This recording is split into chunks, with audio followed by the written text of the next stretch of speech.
At family dinner, Dad hit me for refusing to sell my company to fund my brother's startup. They said he had real potential. I just smiled. Because that was the last time they'd hear from me. My name is Eli Crawford. I'm 30 years old, and I built CenturyLoop Data from nothing. That Sunday dinner in Charlotte should have been routine. Instead, it was the moment everything broke. My dad, Ronald, stood at the head of our dining room table like he was still commanding troops. Air Force colonel for 28 years. Even retired, he expected orders to be followed without question. My mom, Lorraine, sat quietly cutting her roast beef into perfect squares. My brother, Tyler, lounged in his chair, scrolling through his phone like he wasn't the reason we were all there. Tyler has real potential, Dad continued. Don't be selfish. I set down my fork. My answer is no. The room went silent except for the grandfather clock ticking in the hallway. Dad's jaw tightened. Tyler finally looked up from his screen, waiting to see which way this would go. I built CenturyLoop from a beat-up laptop in a shared apartment 5 years ago. Started with penetration testing for small businesses, grew into cybersecurity consulting for state agencies and logistics firms, never asked my family for a dime. Not during college when I lived on ramen and energy drinks, not when I maxed out 3 credit cards to afford server space, not even when I skipped meals for 6 months to land my first government contract. Tyler, on the other hand, had burned through other people's money on electric scooters, crypto tokens, and a travel app that never launched. Each failure came with the same excuse: bad timing, wrong market, investors who didn't understand his vision. This is different, Tyler said, finally speaking. The artificial intelligence market is exploding. I just need initial funding to build a prototype. I'd heard variations of this speech 4 times in 3 years. Different buzzwords, same ending. I'm not selling my company to fund another one of your experiments, I said. Dad's face flushed red. That company exists because of the values we instilled in you. Family comes first. Family didn't help me build it. Watch your tone, boy. I was 30 years old. I employed 17 people. I had contracts with the North Carolina Department of Transportation and 3 Fortune 500 companies. But in this house, I was still boy. Mom cleared her throat. Maybe we could discuss this without raising voices. There's nothing to discuss, I said. CenturyLoop isn't for sale. Dad leaned forward, his knuckles white against the table. You'll regret this attitude. I should have left then, should have seen the warning signs in his clenched fists and narrow eyes. Instead, I stayed seated thinking family dinner might still be salvageable. I was wrong. Growing up, Dad ran our house like a military base. Chores had deadlines. Grades had consequences. Tyler and I learned early that questioning orders earned punishment detail, but Tyler was different, charming, confident, always had a way of talking himself out of trouble. When he crashed Dad's truck at 17, he convinced him it was a learning experience. When he dropped out of college junior year, he called it pursuing entrepreneurial opportunities. Dad bought every excuse. I was the opposite, quiet, methodical, afraid to disappoint. Graduated summa cum laude from North Carolina State with a computer science degree. Spent summers working IT support while Tyler backpacked through Europe on Dad's credit card. After college, I moved to a cramped apartment in downtown Charlotte and started freelancing. Tyler moved back home and announced he was launching a food delivery startup. Dad converted the garage into Tyler's headquarters and bragged to neighbors about his entrepreneur son. CenturyLoop started accidentally. A client system got breached during my security audit. Instead of just identifying vulnerabilities, I built custom monitoring software to prevent future attacks. Word spread. More contracts followed. Within 2 years, I'd outgrown my apartment and rented office space near the university. Tyler's food delivery app lasted 6 months. Then came the electric scooter rental business that never got past the business plan. Then cryptocurrency trading that lost $12,000 in 3 weeks. Each failure was met with sympathy and encouragement to try again. Meanwhile, I hired my first employees, landed state contracts, and started getting featured in local business magazines.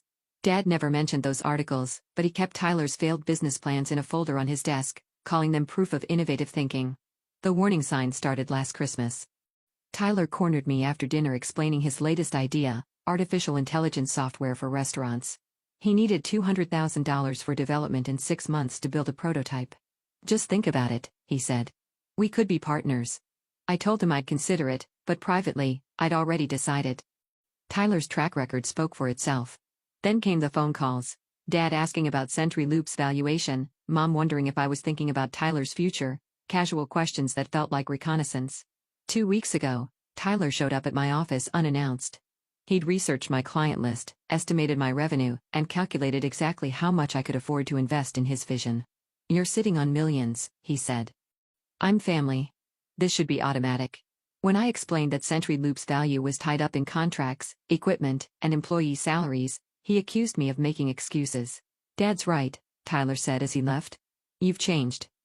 That should have been my final warning. Family loyalty was becoming a weapon, and I was the target. The slap echoed through the dining room like a gunshot. I sat there tasting blood from my split lip while Dad stood over me with his hand still raised. Mom gasped and dropped her fork. Tyler didn't move, didn't speak, just watched like this was entertainment. "You'll regret this, boy," Dad said. The pain wasn't what shocked me. It was the calculation in his eyes.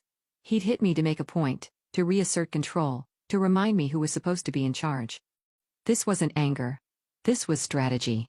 I wiped my mouth with my napkin, folded it neatly, and stood up. "I won't be back," I said. "Eli, please." Mom started, but I was already walking toward the door. Typical. Tyler called after me. Always the victim. I drove home in silence, my jaw throbbing with each heartbeat, but the physical pain was nothing compared to the clarity settling in my mind. This wasn't about Tyler's startup or family loyalty. This was about power and control and the assumption that I owed them something simply because we shared blood. Back in my apartment, I sat at my kitchen table and opened my laptop, the same laptop where I'd written Century Loop's first lines of code 5 years ago. I'd built something real, something valuable, something mine, and they wanted to take it away to fund another one of Tyler's fantasies. I made 3 phone calls that night. First, to my attorney, instructing him to update my emergency contacts and beneficiary information. Second, to my accountant, moving my savings to a new bank account with only my name. Third, to my business partner Jacob, asking him to schedule a meeting about our growth strategy. I didn't sleep. Instead, I spent hours going through old emails, looking for patterns I'd missed. Dad asking about Century Loop's client contracts, Mom inquiring about my retirement plans, Tyler researching cybersecurity market valuations. They'd been planning this for months. The Sunday dinner wasn't spontaneous. It was an ambush carefully orchestrated to back me into a corner. Dad's military training at work, control the environment, eliminate escape routes, apply overwhelming pressure, but they'd made one critical mistake. They assumed I was still the kid who followed orders without question. They didn't understand that building Century Loop had changed me. Every failed pitch, every rejected proposal, every sleepless night debugging code had taught me to think strategically, to plan for contingencies, to protect what mattered. The next morning, I called Jacob back.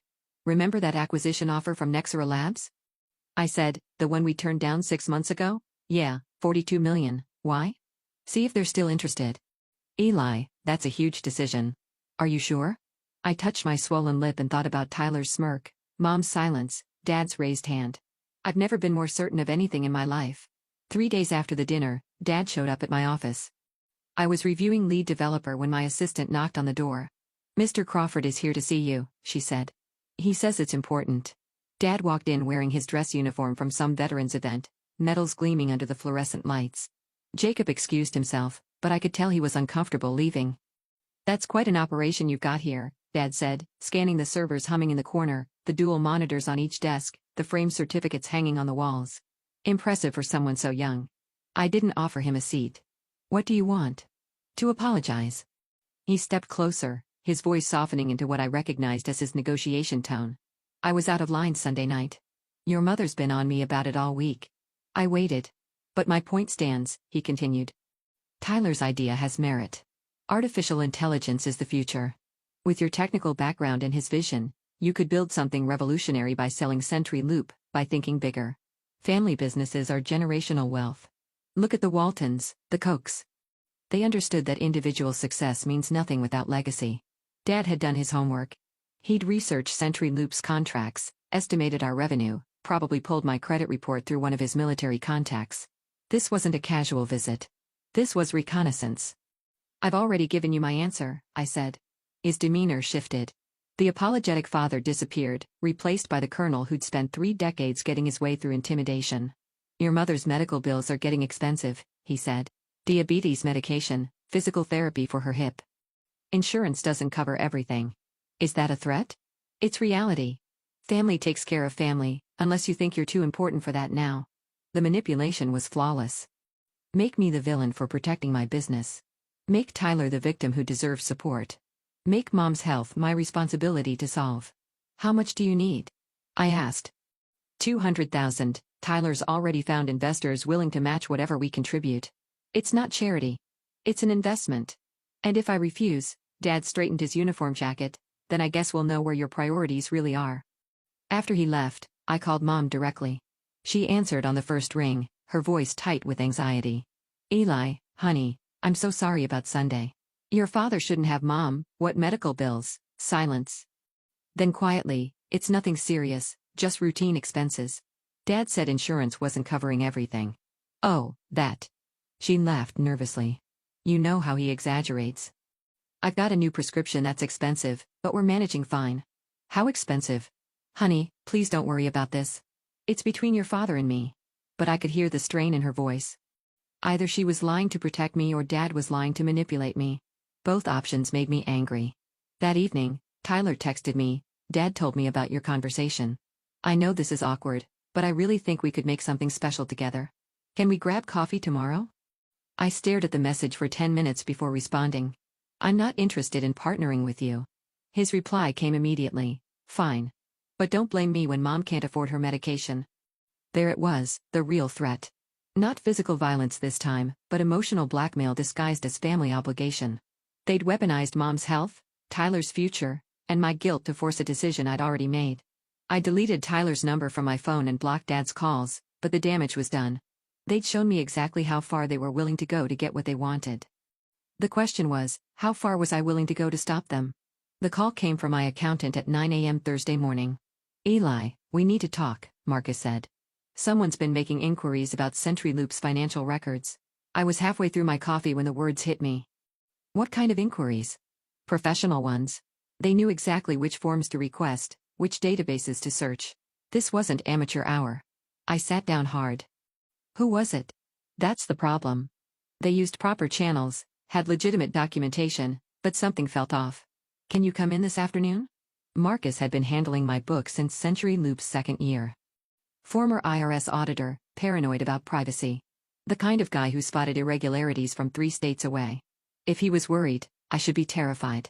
His office smelled like stale coffee and anxiety. Marcus spread documents across his desk like evidence at a crime scene. Here's what happened, he said. Tuesday afternoon, someone contacted the State Business Registration Office requesting copies of CenturyLoop's incorporation papers. Wednesday morning, they pulled your tax filings from the county assessor. Yesterday, they requested client contract summaries from the Small Business Administration. Is that legal? If you know the right people and file the right paperwork, yes. Most of this information is technically public record, but accessing it requires specific knowledge and connections. I studied the request forms, professional letterhead, official language, signatures from people I'd never heard of, but the requesting organization made my blood run cold. Crawford Consulting Solutions. Tyler doesn't have a consulting company, I said. He does now. Incorporated Monday morning. Listed address is your parents' house. The timeline was perfect. Sunday dinner, Monday incorporation, Tuesday through Thursday systematic information gathering. Tyler hadn't come up with this plan overnight. He'd been preparing for weeks, maybe months. There's more, Marcus said. Someone contacted 3 of your major clients yesterday, claiming they were conducting a routine security audit on your behalf, asked detailed questions about contract terms, payment schedules, renewal dates. Which clients? North Carolina Department of Transportation, Bramble Industries, and that logistics firm in Greensboro. All 3 called me asking if the audit was legitimate. My hands started shaking. Those 3 contracts represented 60% of CenturyLoop's revenue. If clients lost confidence in our security practices, we'd be finished within months. What did you tell them? That CenturyLoop doesn't conduct third-party audits without written authorization. But Eli, the damage might already be done. If they think your operations are compromised, I pulled out my phone and called Jacob. He answered immediately. We need to meet, I said. Emergency. What's wrong? Someone's trying to destroy the company. Jacob arrived at Marcus's office within 20 minutes, his face grim. I explained the situation while he took notes, occasionally swearing under his breath. This is industrial sabotage, he said finally. We need to contact the authorities. And tell them what? That my brother filed some paperwork and made some phone calls? That your family is systematically undermining our business relationships to force a sale? Marcus cleared his throat. There's one more thing. I got a call this morning from someone claiming to represent potential investors interested in acquiring Century Loop. They had detailed financial projections, client lists, even employee salary information. Information they couldn't have without inside access, Jacob added. Or a family member who knew exactly where to look, I said. The room went quiet. Outside, Charlotte's business district hummed with normal activity. People going to work, attending meetings, building careers. Inside, I was learning that my own family had declared war on everything I'd built. What do you want to do? Jacob asked. I thought about Tyler's smirk, Dad's calculated violence, Mom's nervous laughter about medical bills that might not even exist. I want to disappear, I said, before they can destroy anything else. The Nexora Labs acquisition offer was still on the table. I called their chief executive officer Friday morning and explained that circumstances had changed. Within 6 hours, I was sitting in a conference room in downtown Charlotte, reviewing terms with lawyers who specialized in hostile takeover defense. $42 million cash deal, 30-day close, said Patricia Hoffman, Nexora's lead counsel. But we need exclusive negotiating rights immediately. No competing offers. No information sharing with third parties. That works for me, I said. What about your business partner? I glanced at Jacob, who'd been unusually quiet during the meeting. We discussed it. He's on board. That was partially true. Jacob understood the situation, but thought I was overreacting. Maybe we should try legal action first, he'd suggested. File restraining orders, cease and desist letters. Against my own family? I'd replied, you think that ends well for anyone? Now signing the exclusivity agreement, I wondered if he was right. But Tyler's systematic assault on our client relationships had accelerated my timeline. Every day we waited was another opportunity for him to poison potential buyers against us. One more thing, Patricia said. Nexora requires complete confidentiality until the deal closes. No announcements, no discussions with employees, no notifications to family members. Perfect. The paperwork took 3 hours. Due diligence would require another week. But by Saturday morning, I had a binding letter of intent and a timeline that would have me out of Charlotte before Tyler realized what was happening. Step 1, relocate immediately. I'd already researched Victoria, British Columbia, close enough to major tech centers, far enough from North Carolina that surprise visits would be impossible. I could run Century Loop remotely during the transition period. Step 2, reroute all communication. Every business call, every email, every contract negotiation would go through my attorney.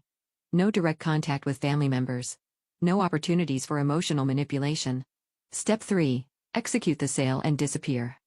Sunday afternoon, I started packing. 5 years of life in Charlotte fit into 4 boxes and 2 suitcases. I'd never accumulated much stuff, never bought furniture worth keeping, never put down roots that couldn't be pulled up overnight. My phone buzzed constantly. Dad calling about family obligations. Mom texting about Sunday dinner plans. Tyler sending me articles about artificial intelligence startups that had sold for millions. I ignored them all. Monday morning, I met with my key employees individually. I couldn't explain the sale yet, but I could prepare them for transition.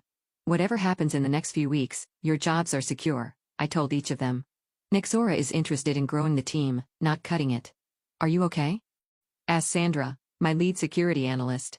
You seem stressed. Just processing some changes. Tuesday, Tyler showed up at my apartment building. I watched from my window as he argued with the security guard demanding access to my floor. After 20 minutes, he left a handwritten note with the doorman. The note said, I know you're mad, but this isn't just about us anymore. Dad's getting desperate. Call me. I threw it away without finishing. Wednesday, Marcus called with news that Crawford Consulting Solutions had filed paperwork requesting copies of Century Loop's client contracts from the state archives. They're not backing down, he said. Neither am I replied. Thursday morning, Patricia called with the final contract terms. Friday, I would sign the sale agreement. Monday, Nexora would announce the acquisition. By Tuesday, I'd be on a plane to Vancouver. Any second thoughts? Jacob asked Thursday evening. I looked around my empty apartment, thought about Tyler's entitled demands and Dad's violent control tactics. None whatsoever. Friday morning at 10 a.m., I signed the sale agreement. $42 million transferred to my account within 4 hours. Century Loop Data, the company I built from nothing, officially belonged to Nexora Labs. My employees kept their jobs, my clients kept their contracts, and I kept my freedom. I didn't announce it, didn't post on social media or send farewell emails, just signed the papers, shook hands with Patricia, and walked out of the conference room as a free man. By 3 p.m., I was at Charlotte Douglas International Airport with a one-way ticket to Vancouver. My phone had been buzzing all day with calls from Dad and Tyler, but I'd already switched carriers and changed my number. The first they'd hear about the sale would be Monday morning when Nexura published the acquisition announcement in the business journals. By then, I'd be across the continent, legally protected by non-disclosure agreements and physically protected by 3,000 miles. From the departure gate, I sent one final email to my parents' address. CenturyLoop has been sold. I'm relocating permanently. Do not attempt to contact me through business channels or legal representatives. This decision is final. Eli. I scheduled it to send Monday at 9 a.m., exactly 1 hour before Nexura's press release. Then I deleted the email account, wiped my phone, and boarded the plane. Victoria, British Columbia turned out to be exactly what I needed. I bought a small house overlooking the harbor, close enough to downtown for coffee shops and restaurants, far enough from main roads for genuine quiet. For the first time in years, I woke up without checking my phone for crisis messages or client emergencies. The Nexura acquisition had gone smoothly. My former employees sent occasional updates through Jacob, who'd stayed on as a regional manager. CenturyLoop was thriving under new ownership, expanding into government contracts I'd never had resources to pursue.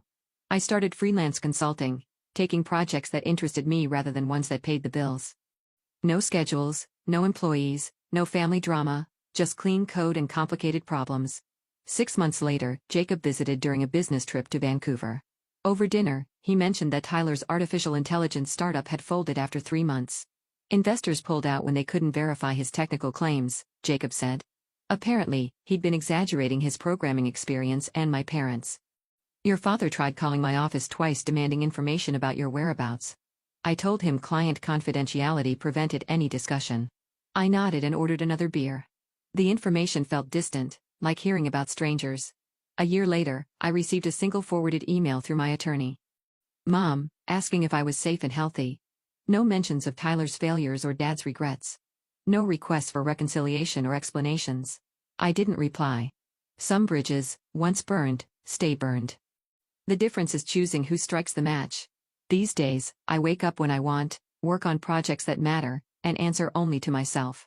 The view from my kitchen window shows mountains and water instead of traffic and obligations. Walking away from family had seemed impossible until it became necessary.